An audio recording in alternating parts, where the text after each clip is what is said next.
Amen. Praise the Lord. Minsan pa po palakpakan po natin ang ating Panginoon. Ngayong araw na ito, kaman yung mas malakas na palakpak para kay Jesus. Ngayong araw na ito, praise God. Good morning, good afternoon, good evening po sa bawat isa na nandirito ngayon. Naniniwala po ako na kung saan inihanda na ng Panginoon ang ating mga puso para maging sisidlan ito ng kanyang makapangyarihan, ng kanyang banal na salita.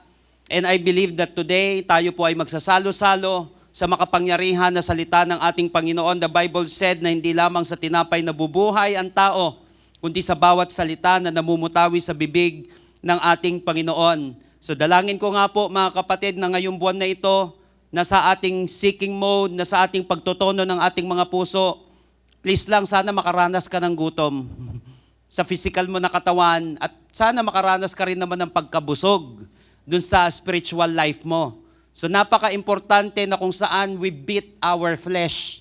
Kaya tayo may prayer and fasting. Hindi yung nag-fasting tayo, busog din naman after nun. O kaya parang wala din naman nangyari. So napakaganda. You must learn how to beat yourself. Para nang sa gayon, mas lumalakas naman itong katawan natin, itong spiritual life natin. So napaka-importante, disiplina sa katawan at disiplina sa spiritual life. Maniwala po kayo mga kapatid, mas magiging in tune tayo ngayong taon na ito para sa direksyon ng ating Panginoon. So praise God. Tayo po ngayon ay nasa third installment po ng ating brand new series dito sa brand new na buwan na ito ng taon na ito na First Things First. Tiyak na may bunga kapag inuna natin ang una. Ito yung mga bagay na pag inuna mo talagang magkakaroon siya ng bunga eh. Hindi siya pwedeng mahinto ng anumang sumpa. Hindi siya pwedeng mapahinto ng mga pangyayari sa paligid natin. Kahit na anong mangyari sa paligid natin, sa ekonomiya ng mundo, sa mga kaguluhan ng mundo, hindi siya mapapahinto. Tiyak yan, magbubunga at magbubunga yan. Itong mga pinag-uusapan natin na ito hanggang sa susunod na linggo, napaka-importante po mga kapatid. Kasi tiyak yan may magpapahinto na sitwasyon, may magpapahinto na panahon, dun sa mga blessing na yon, dun sa mga bagay na kung saan kailangan natin sa buhay. Kaya nga kinakailangan natin itong mga first na ito para nang sa gayon kapag bumunga siya, hindi siya mapapahinto ng anumang mga elemento, mga factors na kung saan magwawasak sa mga bagay na yon na inilaan sa atin. So, let's get started. Alam niyo po mga kapatid, ngayon, 2024 at 2025, pagdating dun sa power index, yung pinaka makapangyarihan na passport sa buong mundo. Shout out sa mga travelers, sa mga mahilig gumala, sa mga mahilig bumiyahe. Still number 1 pa rin po sa top 3 na pinaka makapangyarihan na passport sa buong mundo. Top 3 doon nasa Asia. Number 1 po ay yung Singapore. Number 2 ay yung Japan. At number 3 yung South Korea. Kasama ng South Korea sa number 3 yung ilang mga bansa.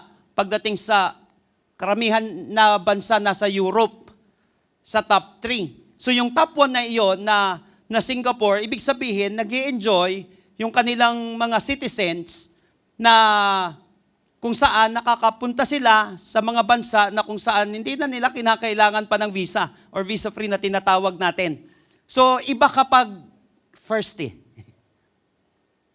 may nadadamay, may nakikinabang. Pero dito sa first na ito, may tendency na nakita ko na may panahon pala na Japan yung number 1, may panahon din na Germany yung number 1, pero madalas yung Singapore yung number 1. So what I mean is, ibig sabihin napapalitan siya. Mas nagiging makapangyarihan na ngayon itong passport na ito, mas nagiging susunod, iba na naman. So napapalitan siya. Pero meron sa Bible na kung saan first, na kung saan wala nang papantay. Wala nang makakapalit kahit na anong gawin, kahit na anong pilit na gawin, wala nang papantay dun sa first na yon, walang tatalo at wala nang makakatalo. At itong first na ito, ang hindi mo na ipagpapalit. Siya yung first na kapag ginawa mong second, tiyak talo ka at wasak ka pa. But siya yung first na magpapanalo sa'yo. Ano yon? O sino yon? I want you to open your Bible with me. in Colossians chapter 1, verse 18. Colossians chapter 1, verse 18. Sinabi po ni Apostle Paul sa church dito sa Colossus, He is also the head of the body, the church. He is the beginning, the firstborn from the dead, so that He Himself might come to have first place in everything. Ulitin ko po, He is the head of the body, the church. He is the beginning, the firstborn from the dead, so that He Himself might come to have first place in everything. So join me in our message today entitled, The First. Sabihin nga po natin, The First. Yan. The first. Wonderful. What are the wonderful benefits? Pag-uusapan natin ngayon of the three first of Jesus for us. Ano yung napakatinding benefits ng tatlong first ni Jesus sa ating buhay? Na kapag naunawaan natin ito at in-apply natin ito, tayo rin naman pala makikinabang dito sa pagiging first ni Jesus na ito. At kinakailangan maunawaan natin ito, mag-penetrate sa puso't isipan natin itong three first na ito na magbe-benefit, unang magbe-benefit tayo mismo yung buhay natin. At naniniwala ako, hindi nagkataon na mapapakinggan mo ito. Magbe-benefit ka simula ngayon at sa mga susunod na buwan at sa buong taon na ito dahil si Jesus ay naging first. Sino na po ang ready at excited ngayong araw na ito? Magsabi po na malakas na amen. Number 1. What are the wonderful benefits of the three first of Jesus to us? Number 1, in verse 18, sinabi dito, He is also the head of the body, the church. Pero sinabi niya dun sa susunod, He is the beginning. First, Jesus is the first cause. Jesus is the first cause. Madalas po ginagamit ito ng mga theologian and even philosophers noon pa. But the first cause, pag sinabing first cause, it means everything which has a beginning must have a capable and sufficient cause. Ibig sabihin, lahat ng may simula ay tiyak na may pinanggalingan. Okay? Lahat ng simula, nagsimula dito na mga bagay-bagay sa mundo, and even sa labas ng mundo, sa buong universe, ay tiyak na may simula. At naalala ko, nung ako po ay nag-entrance exam sa isang seminary, matagal na po, mga 15 years ago, may question po doon na unang-una na nakalagay, how can you prove that God exists? How can you prove that God exists? 300 items po siguro yon. Yung exam namin yon, pero yun, ang haba. So, isa po sa sinagot ko, yung classical na proof that God exists. Ang tawag doon sa number 1 ay cosmological argument. Ang cosmological argument, ibig sabihin kung may effect, may cause ito. At itong effect na ito, tayo yung effect. Ibig sabihin, merong yan first cause. May pinanggalingan yan. Pagdating dito sa first cause na ito, it means everything which has a beginning must have a capable and sufficient cause. May pinanggalingan siya. Kaya nga po mga kapatid, pag sinabing, ano ba ang ibig sabihin dito ni Apostle Paul pagdating sa He is the beginning? But before that, according to Dr. Adam Lloyd Johnson, if the universe had a beginning, then the universe need a first cause. And that cause is likely God. Today, it is well established that everything that beings to exist has a cause. Things don't just pop into existence out of nothing. But the first cause argument, we can infer that this cause might be spaceless, timeless, immaterial, incredibly powerful and intelligent, much like how God is described. So ano po yung ibig sabihin ngayon nito ni Apostle Paul? In what sense Jesus is the beginning? Yung two preceding verses po ang sasagot dito sa tanong na ito. Yung text natin ngayon, verse 18. para malaman natin yung sagot, anong ibig sabihin ng Jesus is the beginning, babalik lang tayo ng 2 verses. Atras lang tayo ng konti. So makikita natin doon, first, ang ibig sabihin nito, that Jesus is the Creator. Pag sinabing He is the beginning, Jesus is the Creator, madali siyang malaman kung aatras tayo. Verse 16. Nakalagay dito, for by Him, all things were created, both in the heavens and on earth, visible and invisible, whether thrones or dominions or rulers or authorities, all things have been created through Him and for Him. Jesus is the first cause.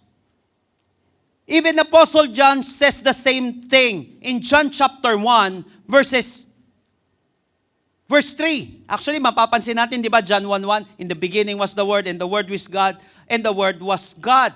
Di ba, sa verse 14 nun, and the Word became flesh. Ibig sabihin nun, si Jesus Christ, yung Word na yon, yung God na yon, na nagkatawan tao. At sinabi dun sa book of John, chapter 1, verse 3, He was in the beginning with God.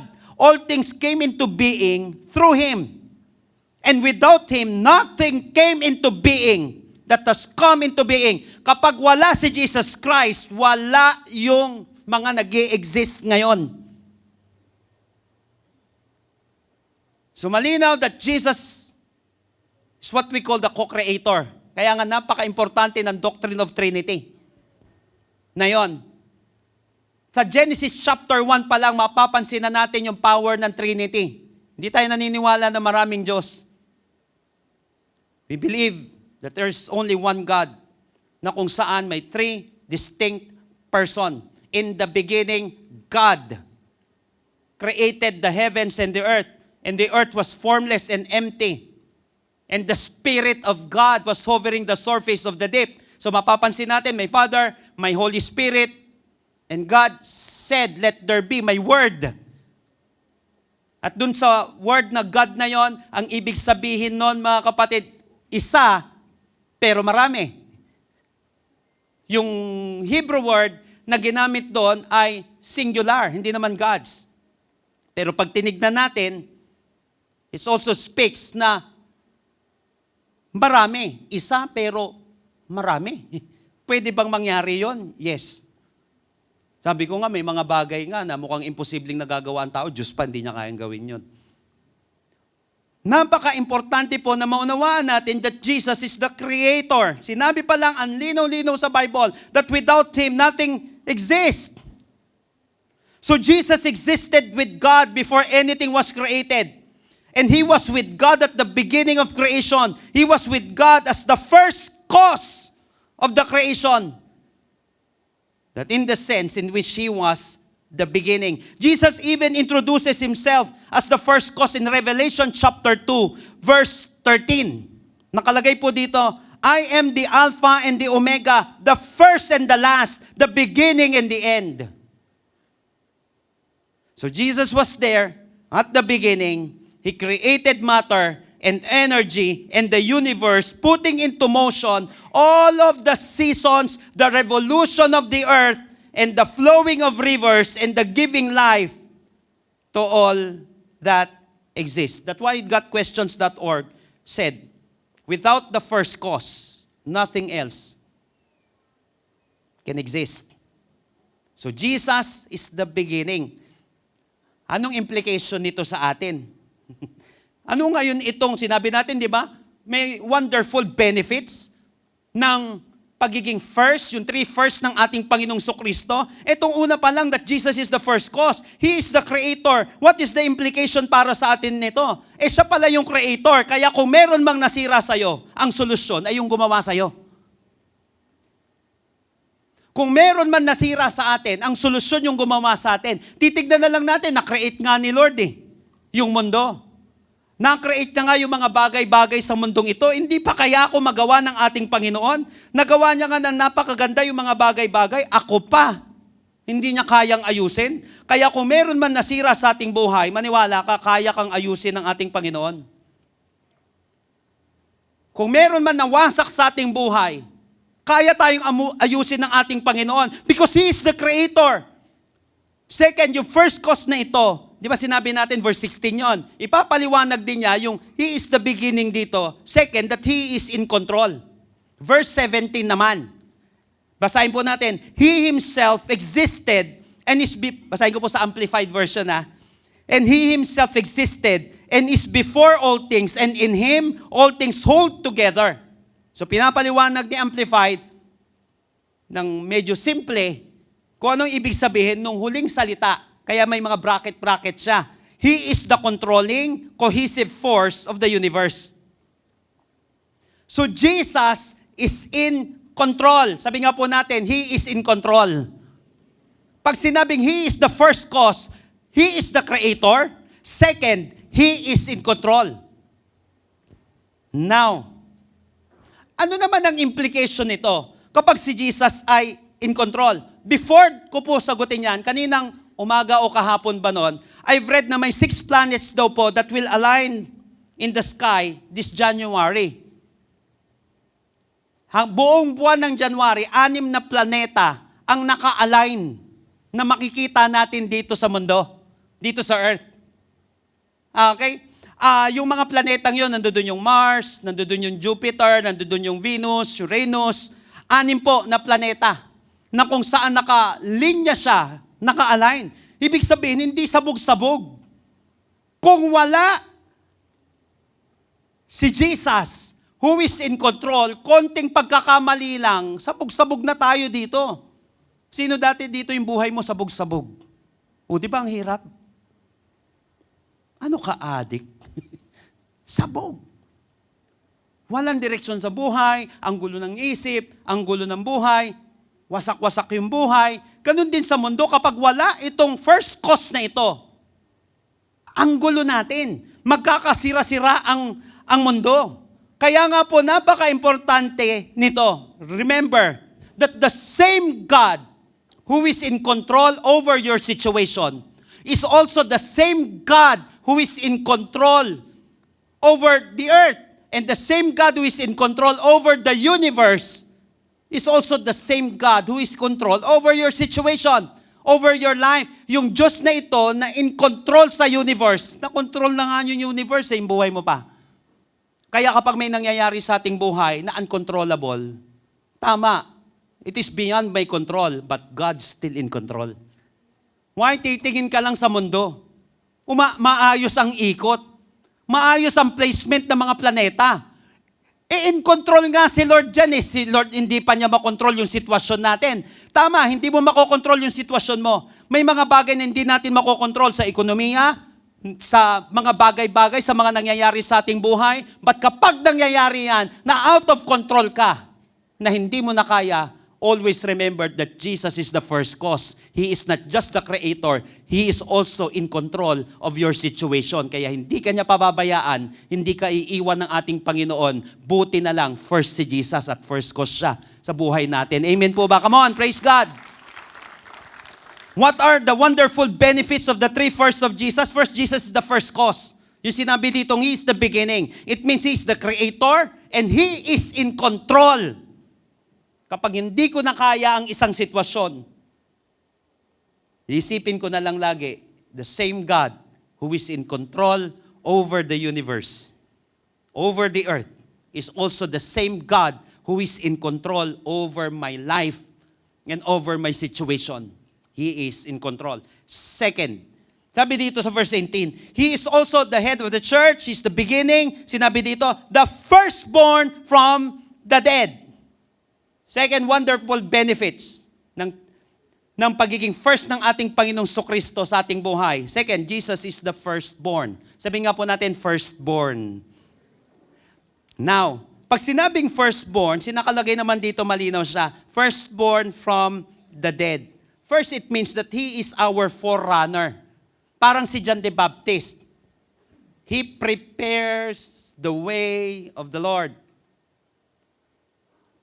Si John the Baptist ang forerunner ng ating Panginoong Kristo, yung nauna.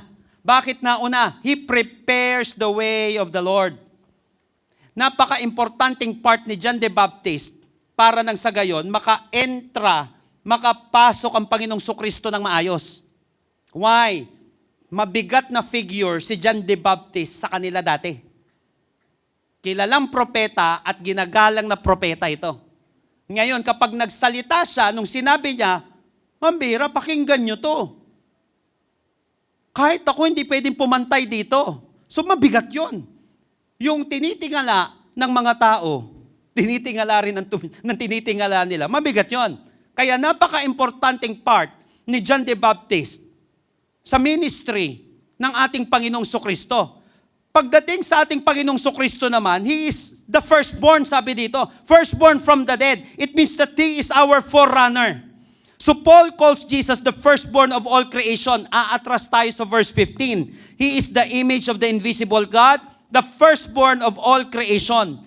Yung iba, ininterpret itong firstborn of all creation na ito to mean that He was the first created of all creatures.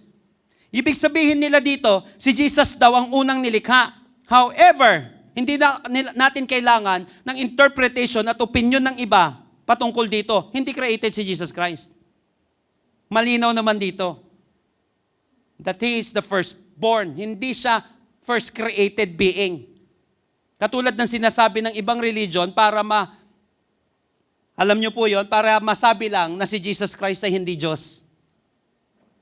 Nilikha lang daw siya. Tama, nagkatawan tao siya kasi may purpose doon. But malinaw naman that in the beginning was the Word, and the Word was with God, and the Word was God. And the Word became flesh and dwelleth among us. Pinaliwanag ni na Apostle Paul kung ano ang ibig sabihin nito pagdating dito sa text natin. Yung ibig sabihin pala ng firstborn of all creation, He is the firstborn from the dead.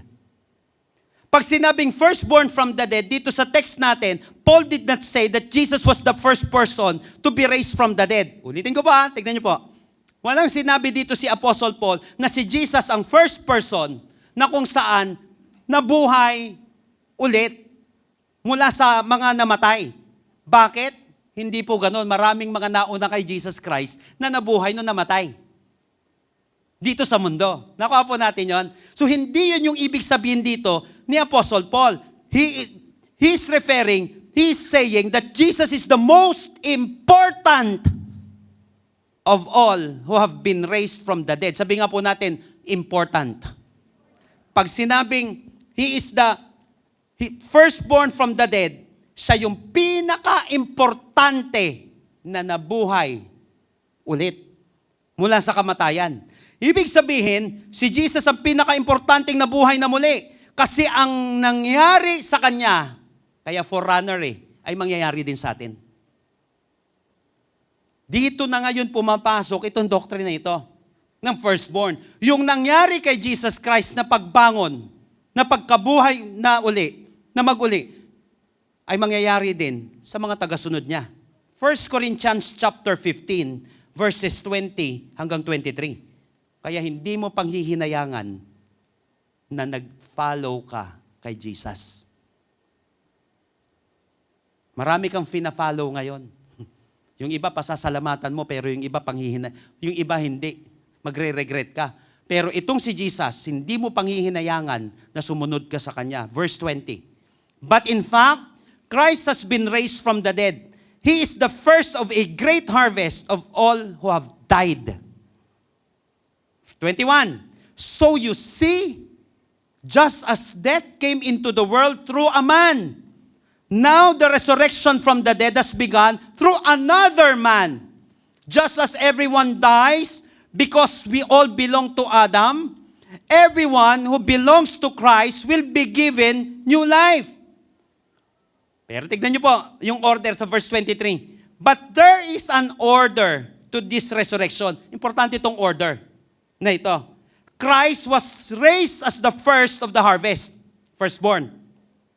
Then all who belong to Christ will be raised when He come back. All who belong to Christ will be raised when He comes back. Kaya napaka-importante po nito mga kapatid. Kung ikaw ay tagasunod ng ating Panginoong Sukristo, sumusunod tayo sa Kanya. Christ-likeness, siya yung pamantayan natin. Sumusunod tayo sa Kanya. sumasamba tayo sa Kanya, part tayo ng church na binild niya, Matthew 16:18, yung nangyari sa Kanya na pag-resurrect, ay mangyayari din sa atin. Bakit? Nauna na siya. Susunod ka na, ang ibig sabihin nun. So walang kapangyarihan ang kamatayan sa mga taong nananampalataya sa ating Panginoong Jesucristo. Amen po ba? Come on, palakpakan natin ang ating Panginoon. Wala man tayo sa mundong ito, mabubuhay tayo ulit dahil ganun ang nangyari sa ating Panginoong Jesucristo. Pangalawa, ang ibig sabihin ng firstborn na ito, that He is our future. Kaya sinabi dito, the firstborn from the dead. Malino naman, na yung nangyari sa Kanya, ay mangyayari din sa atin sa hinaharap. Kaya nga may order na tinatawag dito. Firstborn from the dead, the first to be raised from the dead. The first was sent to heaven and live forever. Na pinaka-importante sa lahat na nabuhay na maguli. Kaya kung ikaw ay KJ, alam mo ba yung katabi mo KJ? Kay Jesus. Sabi nga natin kay Jesus. Minsan sinasabing KJ naman nito. Dapat tinutulog mo na lang, pa-church-church ka pa. KJ naman nito, pataas-taas ka ng kamay. Nagwo-worship ka lang, pataas-taas. Sabi ko nga, ikaw nga. Mga demonyita, nagko-concert, taas-taas ka ng kamay. Tapos ito pang Diyos, hindi ko magawa yan. KJ agad. O sige na, tanggapin na natin KJ. Tama kung kay Jesus ang ibig sabihin nun. Kaya kung ikaw KJ ang tawag sa'yo, kasi sumasamba ka kay Jesus, okay lang yon. Okay na ako maging kay KJ, okay na ako maging kay Jesus. Hindi naman killjoy si Lord eh. Basta kay Jesus ka, maniwala ka kapatid, may future ka. Dahil maganda nangyari kay Lord, ano man ang mangyari, di ba, dumaan din sa crucifixion ng ating Panginoong Jesucristo, di ba? Hindi naman niya sinabi na magiging perfect ang buhay natin. Tayo din eh, take up your cross daily. And follow me, sabi ni Lord. So may cross din tayo na bibitbitin. Pero ang kagandahan, sa buhay natin, may crucifixion. Pero tandaan mo, hindi natatapos ang lahat sa crucifixion. May resurrection din.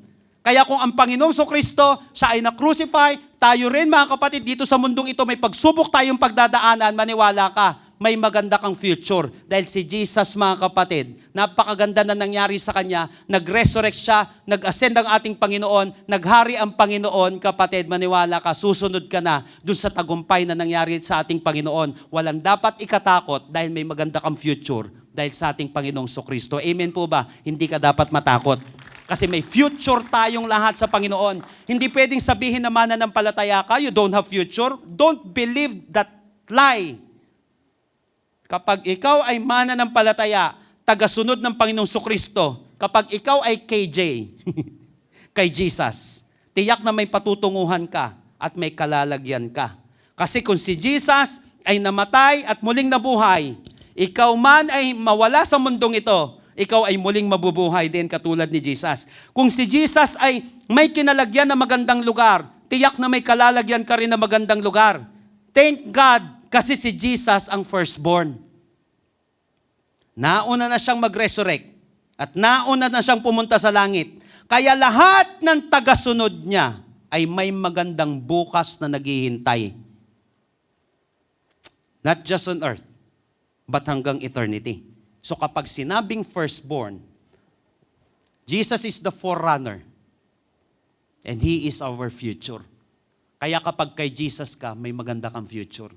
Kahit na anong sabihin sa'yo ng mga tao na walang magandang hinaharap, wala nang magandang mangyayari sa buhay mo, kasinungalingan yon. Kasi kay Jesus ka, may maganda kang future. He is our firstborn. Last but not the least. Tignan niyo po. He is the beginning, the firstborn from the dead, so that He Himself might come to have first place in everything. Third, na wonderful benefit ng pagiging first ng ating Panginoong Jesucristo, Jesus is the first place. Sabihin nga po natin, first place. Ano namang benefit nito kapag si Jesus ay first? Now, sinabi dito sa New American Standard Bible, so that He Himself might come to have first place in everything. Pag sinabing first place, dalawang importanteng bagay dito, it means superiority. Pag sinabing first place, binabanggit dito sa Bible na superior ang ating Panginoon. Uy, ito maganda. Sa Book of Colossians, kaya sinulat ito, may kumakalat na maling katuruan sa mga mananampalataya na kung saan nagda-damage sa faith nila. May kumakalat na balita at may kumakalat na katuruan na tinuturo sa mga mananampalataya na merong powerful angelic being na kung saan pwedeng yun, pwedeng siya, liban kay Jesus, ang pwedeng lapitan at pwedeng magligtas sa tao. Nung marinig yun ni Apostle Paul, sumulat agad siya. Kaya sinabi natin, di ba, importante ang literary genre para maintindihan natin at ma-interpret natin ng maayos ang Bible. For example, narrative. Paano magbasa ng kwento? Paano manood kapag may kwento? Iba yung paparaan nun. Kapag nagbabasa ka ng epistle, pag nagbabasa tayo ng letter, dalawa agad, at least may dalawa agad. Ibig sabihin, kaya sumulat yung author, may commendation. May binibigyan ng commendation, may praise. I praise God for your faith. I praise God for your love. Yan. Pero most of the time, kaya sumulat ang author kasi may correction. May problem. Kaya sumulat dito sa Colossians, may problema. Na bukod kay Jesus, may superior pa. May iba pa pwedeng maging way para maligtas ang tao. Kinorek agad yun ni Apostle Paul. Dito. Kaya nga sinabi niya, so that He Himself might come to have first place. Hindi mo pwedeng ipantay yung mga angelic being na yan kay Jesus. Kaya nga yung sinasabi ng ibang religion na let us make man in our image and our likeness para lang ma-discredit nila yung doctrine of Trinity. Sinasabi nila, ang kausap daw dun ni Lord yung mga angels. Let us make man in our image and our likeness. Hindi pwedeng maging creator ang angel. Dahil created beings lang sila. Kuha po natin yun mga kapatid. Ganito yung ginagawa nila, kaya kinorek ni Apostle Paul sila so that he himself might come to have first place in everything. It means superiority. Kaya nga, nung binanggit ni Apostle Paul, yung bigat nito, first place si Jesus. Bakit? Kasi nga, creator siya. First cause siya. Pangalawa, firstborn siya. Sapat na yon para maging first place siya. Huwag niyo pansinin yung mga inventong yan, yung mga angelic being na yan, na tinuturo. Na kung saan kapantay ng ating Panginoong Kristo o pwedeng maging ibang daan natin para sa ating kaligtasan. So sinasabi ni Apostle Paul, sapat na si Jesus. Sabi nga po natin, sapat na si Jesus. Superior ang ating Panginoong Kristo. Second, ang ibig sabihin dito ng first place, it means not just superiority, but priority. Hindi lang siya superiority, but priority. So that He Himself might come to have first place in everything. First place. Jesus, because of the other two first. Yung sinabi natin, di ba? First cause, firstborn, deserves the first place in everything. Dahil si Jesus Christ naman yung creator. He is also the firstborn. Deserving siya ng first place sa lahat ng bagay. First place daw. Sabi nga po ulit natin, first place.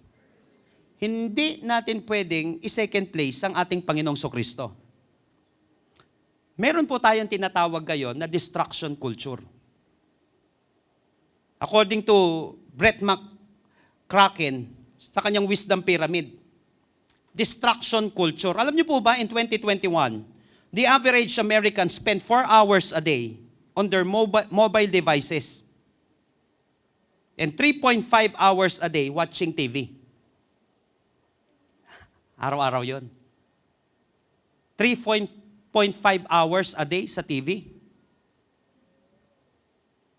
4 hours a day pagdating sa cellphone. Pagdating sa church, wala pang 2 oras. Tagal naman dito. Para lata may demonyong tumutulak, lumabas ka dyan, mababago buhay mo dyan. Lumabas ka dyan, magkakaroon ka ng eternal life. Pag nireceive mo yung Jesus na yun, ayaw talaga tayong tumino ng kaaway no? Ayaw talaga, maraming gagamitin ng demonyo sa mga bagay nito. Biruin mo, 4 na oras araw-araw, hindi linggo-linggo. 4 hours a day, 3.5 hours naman sa TV. And most people, sinabi ng pag-aaral, check their phones 58 times a day. 58 times a day, chine-check ang cellphone, average lang yon. Yet strangely, sinabi ng report na ito, that 50%, ito mabigat, 50% of Christian adults read the Bible less than 2 times a year. 50% ng mga mananampalataya na adult, binabasa ang Biblia less than 2 times a year. Ayaw talaga ng demonyo na naman, ang kaaway na naman, maliwanag na pagkain ito ng ating spiritual life. Gusto niya maging malnourished. Ay, wag kang papayag. Sabi mo sa katabi mo, wag kang papayag. Sino dito galit na galit ka pag di ka kumakain? Halos kumain ka ng buong di ba? Nagkagalit. Kasi naintindihan naman natin yung pag nagugutom tayo. O biruin niyo po, wag din natin pababayaan na hindi tayo pinapakain ng sitwasyon. Yung spiritual life natin. But 50% of Christian adults read the Bible less than 2 times a year. Ito pa matindi, 61% of evangelical Christians never share their faith. 61% na nagsasabing Christian, never nila shinare yung pananampalataya nila sa ibang tao. Anyang nangyari? Bakit ganon? Minsan kung alam natin na importante, tapos hindi natin na i-share sa iba, sayang. 31% of Christians have not prayed within the last week. Grabe, no? Sabi mo sa katabi mo, hindi ka yun. Sabi mo, hindi ikaw yun. Hindi ikaw yun. 31% of Christians have not prayed within the last week. So sinabi ng deeperchristian.com, sinabi nila that three things that tell us what is most important to you. How you spend, number 1, your time, your money, your words. First place ba si Jesus sa time mo? First place ba si Jesus sa money mo? First place ba si Jesus sa words mo? Anong implication nito? Pag hindi first si Jesus sa money, the same money ang wawasak sa'yo. Pero kapag first place si Jesus Christ dyan, malugi na ang buong mundo. Maniwala ka, makakakain ka pa rin. Hindi ka pababayaan ng Panginoon kasi first si Lord eh. First in everything, sinabi dito. First place ba si Jesus sa time natin? First place ba si Jesus sa words natin? Kaya yung iba, church tayo. Attend ka ng mentoring. I don't have time. Biruin mo, wala na siyang oras pagdating sa importante. Ano nang susunod? Deterioration na. Pagkalayo na. Pagkawasak na ng buhay. Kasi wala si Lord dun in the first place dun sa time. Kaya nga, according to the New Century Version, sinabi dito, He is the head of the body, which is the church. Everything comes from Him. He is the first one who was raised from the dead. So in all things, Jesus has first place. Sabi nga po natin, all things. So in all things, Jesus has first place. Pagdating sa time, pagdating sa money, pagdating sa pananalita natin. Makinig maigi. Bakit? So in all things, Jesus has first place. Tandaan natin, ang first place na yan, ang magbibigay ng direksyon sa buhay mo at magpapa-champion sa'yo. Yung first place na yan, ulitin ko, ang magbibigay ng direksyon sa buhay natin at magpapa-champion sa atin. Proverbs chapter 3 verse 6. In everything you do, put God first. Ano susunod? And He will direct you and crown your efforts with success. Proverbs chapter 3 verse 6. In everything you do, put God first and He will direct you and crown your efforts with success. Uy, He will direct you, magbibigay ng direksyon. He will crown you with success, magpapanalo sa'yo. Remember, hindi ka ililigaw ni Jesus. Bakit? Bibigyan ka niya ng direksyon pag ginawa mo siyang first. So kapag wala si Jesus sa buhay natin at hindi siya first, maliligaw tayo. So every time na hindi na nauuna si Lord sa time natin, kaya nga importante itong first day of the week. Pati sa kaperahan natin, honor the Lord with your wealth. Honor, mapikat. Pagdating sa ginagawa natin, napaka-importante ng first na yon. Kasi yun ang magbibigay pala ng direksyon sa atin. At yun din ang magpapa-champion sa'yo. Again, He will direct you, direction, and crown your efforts with success. Pagiging champion. Direction at pagiging champion kapag naging first si Lord. Kaya nga, pinipilit ng mundo na gawin ang atensyon natin sa ating Panginoong Kristo. Why? If the devil can't make you bad, he will make you busy. Kung ayaw kang, hindi ka niya mapasama dahil sa sobrang bait mo. Meron dito, sobrang bait talaga no? Martir pa sa martir eh. Pagka bait-bait talaga, nakakainggit. Tignan mo yung katabi mo. Di ba, bait-bait? But ingat po tayo if the devil can't make you bad, gawin ka na lang niyang busy. Para makalimutan mo na si Lord. Pero ulitin ko, ang first place na yan, ang magbibigay ng direksyon sa buhay natin. At magpapa-champion sa atin. So ulitin ko, dito sa text natin ngayon, as I end this, He is also the head of the body, the church. He is the beginning, the firstborn from the dead, so that He Himself might come to have first place in everything. What are the wonderful benefits of the three firsts of Jesus to us? Ano daw po mga kapatid, yung three wonderful benefits ng three firsts na ito ng ating Panginoong Kristo sa ating buhay. First, Jesus is the first cause. Ibig sabihin, He is the creator and He is in control. Kung may nasira man sa buhay natin, kayang gawin yan ni Lord. Nagawa niya nga itong mga bagay na ito na nakikita natin. Tayo pa kaya? And He is also in control. The same God who is in control over the universe is also the same God who is in control over your situation, maging sa mga pinagdadaanan mo. Second, He's the firstborn. He is our forerunner and our future. Dahil nauna na si Lord na nagtagumpay. Hindi ko maigi dito. Ulitin ko. Dahil nauna na si Lord na nagtagumpay, susunod ka na. Sabi mo sa katabi mo, susunod ka na.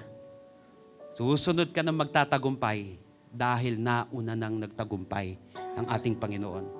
Thirdly, Jesus is the first place. It means superiority. Sino man ang mga nagtatangka na magmataas kaysa sa ating Panginoong Kristo, patutunayan ni Lord, I am superior than any of these powers dito sa mundong ito, maging sa labas ng mundo. It means also priority. Now, do you want to experience Jesus today and for the rest of your life? Malaki ang kinalaman ng inuuna mo. Listen to this, ulitin ko. Malaki ang kinalaman ng inuuna mo sa susunod na mangyayari sa buhay mo. Ulitin ko. Malaki ang kinalaman ng inuuna natin ngayon sa susunod na mangyayari sa ating buhay. Kaya may susunod na nangyari sa atin kasi may inuna muna tayo. Kaya naging ganito yung resulta natin kasi tiyak yan may inuna tayo. Kaya nga pinipilit ng Bible na ipaunawa sa atin na napaka-importante nitong first na ito. Kapag inuna mo si Jesus, hindi ka mangungulelat sa buhay. Hindi pwedeng pabagsakin ka ng kalaban. Kapag inuna mo si Jesus, ulitin ko, hindi ka mangungulelat sa buhay. Again, Proverbs chapter 3 verse 6, in everything you do, put God first, and He will direct you and crown your efforts with success. In everything you do, put God first, and He will direct you and crown your efforts with success. Ibig sabihin, kung saan mo ilalagay si Lord, makinig po kayo maigi before I end this. Kung saan mo ilalagay si Lord na first, pagtatagumpayin yun ni Lord. Bigyan kita ng example. For example, the same money na kung saan pwedeng makatulong sa'yo is also the same money na pwedeng maglayo sa'yo kay Lord. The same money na nakakatulong sa pamilya ko is also the same money na pwedeng magwasak sa marriage ko. At pwedeng magwasak sa pamilya ko. Bakit? Pwede kong gastusin ito sa immoralidad. Pwede kong gastusin ito sa paggawa ng kalokohan. Nakuha po natin yon. But if you put Jesus first in your finances, your money becomes a blessing and not a curse. Kapag si Jesus ang first dito, instead na maging curse siya sa atin, maraming tao, no? Walang masyadong pera, okay naman ang buhay. Nung nagkapera, lalong sumama. Bakit? Itong perang ito, pwedeng gamitin ni Lord para sa kaluwalhatian niya. Pero itong perang ito, pwede tayong gamitin para sa ikawawasak ng buhay natin at ng ibang tao. But if you put Jesus first in your finances, in your money, kaysa maging curse ito, magiging blessing siya. Bakit? In everything you do, put God first. And He will direct you and crown your efforts with success. Hawakan po natin, parang ito, yung susunod. The same gadget na nagagamit natin ngayon para sa mga iba't ibang bagay, ay same gadget din na pwedeng magsira sa atin. Nakuha po natin yon. Itong gadget na ito, na ginagamit ko po, patapos na ulit ako ng New Old Testament. Ang sarap niyang gamitin para matapos ko yung Bible. Kasi may audio, tapos nababasa ko, nasusundan ko. Nai-enjoy ko siya. But the same gadget, na kung saan nag-i-instruct sa akin, ginagamit ni Lord para magbigay ng direksyon, is also the same gadget na pwedeng gamitin ng demonyo para sa imoralidad.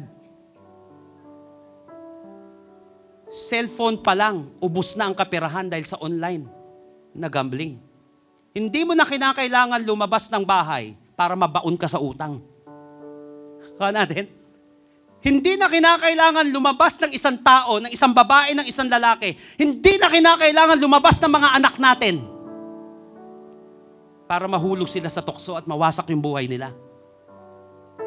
Cellphone na lang sa loob ng bahay, pwede nang magwasak ng marriage. Pwede nang magwasak ng pamilya. Pwede nang magwasak ng spiritual life.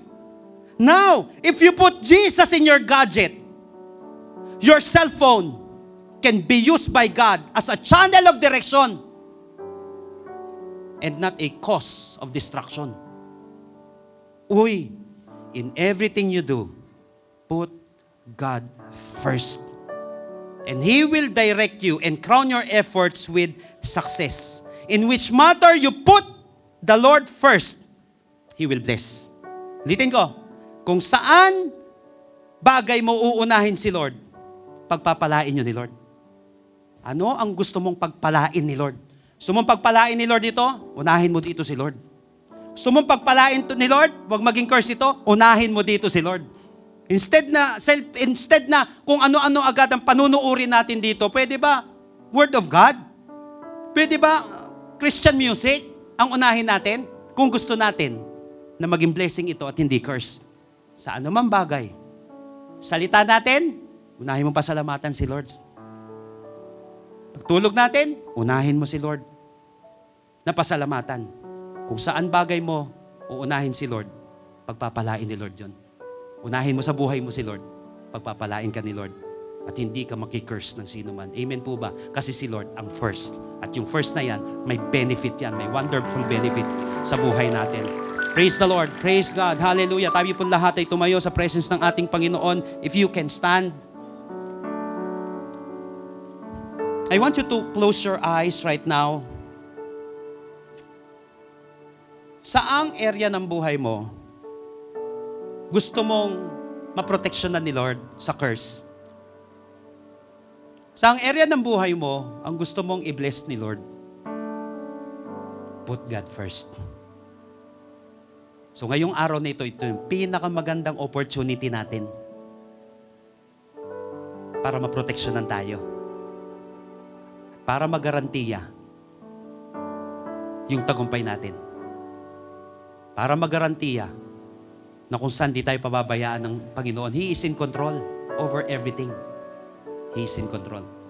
If you're this person right now, and you want to put God first in your heart, na sinasabi mo, Lord, maraming mga alalahanin ng pusong ito, ang isip na ito, Panginoon, ang daming mga bagay na naglalayo sa akin sa iyong presensya, sa iyong salita. But today, God, I want you to become the first in my heart. Ikaw po, Panginoon, ang maging sentro ng buhay na ito. And I know, Lord, kung saan ka first, will be blessed. Do you want God? Do you want your heart to be blessed today? Do you want your mind to be blessed today? Put God first. Lagay mo si Lord dyan. Maybe this is your first time na dumalo ngayon. Hindi nagkataon na na-invite ka. Kaya first time na dumalo ka sa gawain ito, napapanood mo ito. And if you want to put God first in your life, mananalangin tayo ngayong oras na ito. Bibilang ako ng 3 kapatid, tataas mo yung kamay mo, tanda na sinasabi mo, Lord, be the first in my life. Save me, God. Be my Savior, be my Lord, be my King, be my God, and be my everything today, God. Naunawaan ko na kapag first ka, sa bagay na yon, it will never be cursed. Dahil blessed, Panginoon. Bibilang ko ng 3 kapatid, taas mo yung kamay mo, mananalangin tayo, mabilis lang.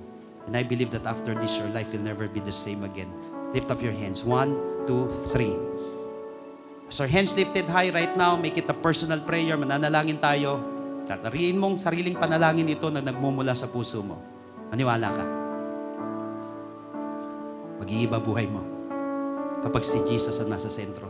Tell it to Jesus right now, Lord Jesus. Lord Jesus, Come into my life. come into my life. I surrender my heart to you. I surrender my heart to you. I admit that I'm a sinner, I admit that I am a sinner. but I believe that you are my Savior. I believe that you are my Savior. Starting today, Starting today, be the Lord of my life. be the Lord of my life. Be the first in everything. Be the first in everything. Be the center of my life. Be the center of my life. In Jesus' name, In Jesus' name. Amen. Amen. Kapatid, yung panalangin yan is so powerful. Habang ipinapanalangin mo yan kanina, kapatid, may sumpa ng kalaban na kung saan natutunaw because you're blessed by God. May mga pinapalaya ang ating Panginoon ngayong oras na ito na kung saan nagdidesisyon siya na ilagay si Jesus sa sentro ng kanyang buhay. Nagdesisyon siya na kung saan manguna ang Panginoon sa kanyang buhay, sa kanyang finances, sa lahat ng bagay, sa kanyang oras. At habang ginagawa mo yan ngayong oras na ito, kapatid, ikaw ay lumalaya at ikaw ay pinagpapala ng Panginoon. Hindi ko sinasabing madali ang mga bagay sa mundong ito, but magiging posible. Because with men, these things are impossible, but with God, all things are possible. Ngayong oras na ito, kapatid, ikaw at ang ating Panginoon. Again, in everything you do, put God first, and He will direct you and crown your efforts with success. Humiling ka kay Lord ng direksyon ngayong araw na ito. Ano yung gusto mo magkaroon ng direksyon?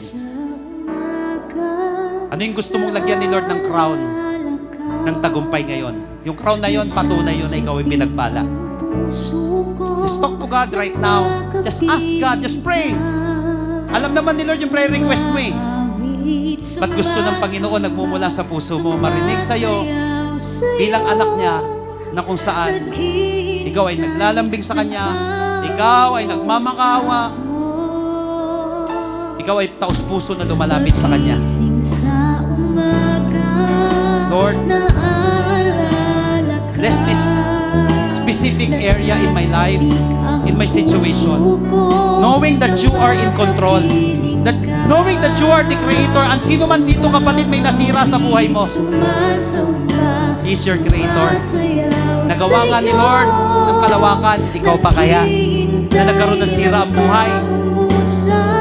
Don't ever believe na wala ka ng pag-asa, na hindi ka na maaayos. Salita lang ng mundo yan. Ngunit ang salita ng Panginoon ay makapangyarihan, creative. Tingin mo ang Panginoon na mag-ayos sa buhay mo, sa sitwasyon mo ngayong araw na ito. Kung ikaw man ay may takot, always remember that He is in control. Paniwalain mo ang sarili mo, kapatid. At i-rebuke mo yung mga bagay na nagsasabi na wala na mangyari sa'yo. Tama, I'm out of control, but God is in control. Huwag mong paniwalaan na wala kang future. Dahil nauna na nagtagumpay si Jesus, susunod ka na na magtatagumpay. Hindi puro defeat ang buhay. Kung may battle, may victory. Because God is superior.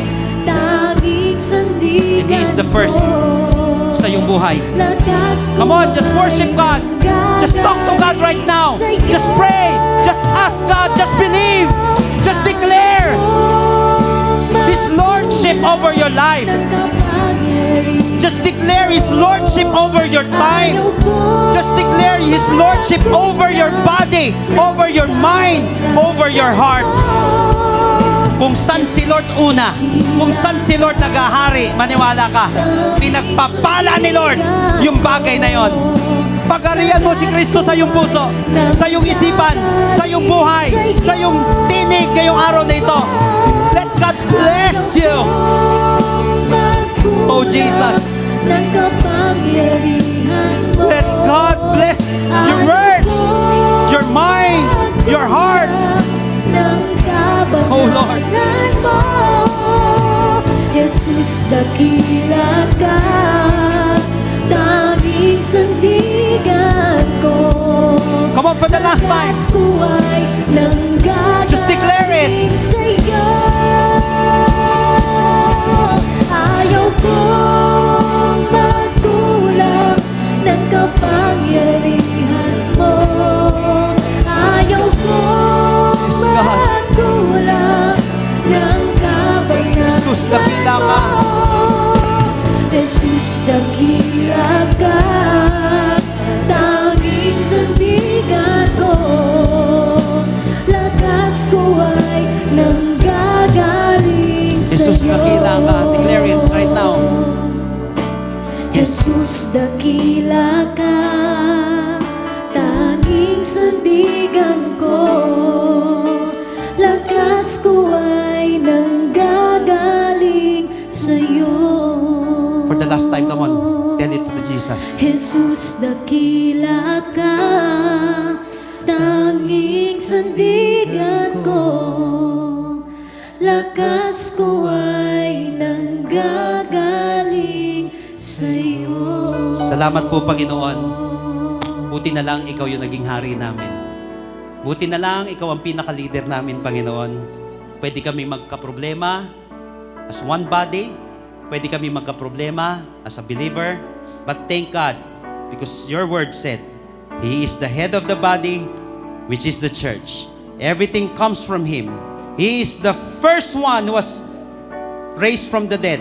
So in all things, Jesus has the first place. Salamat po, Panginoon, dahil ngayong araw na ito, ikaw ay nanguna sa buhay namin at tiyak yun, Lord, kung saan ka una, yun ay mapagpapala. Salamat, Panginoon, sa pagpapala ng kagalingan. Salamat sa pagpapala ng provision. Salamat sa pagpapala ng kapayapaan. Salamat, Panginoon, dahil ngayong araw na ito, pinagtagumpay mo po ang bawat isa. Dahil nagtagumpay ka ng Panginoon. Salamat po. Sa iyo po ang pinakamataas na papuri, pasasalamat at pagsamba sa pangalan ni Jesus. Lahat po yung magsabi ng malakas na Amen and Amen. Lahat ng bless ni Lord, pinagaling ng Panginoon. Come on, praise God right now para kay Jesus na mapuri at pagsamba. Hallelujah. Bless the name of the Lord. Every day with you, Lord. Every day with you, Lord. Every day sweeter than a day before. Sweeter than a day before. Every day with you, Lord. Every day with you, Lord. Every day sweeter than a day before. Thank you for joining us, amazing family. See you next Sunday. Every day, sweeter than a day before. Sweeter, every day with you, Lord. It's sweeter than a day before. Every day, Lord, every day before. Every morning I will worship. Every evening I'll adore. 'Cause every day with you is sweeter, sweeter than a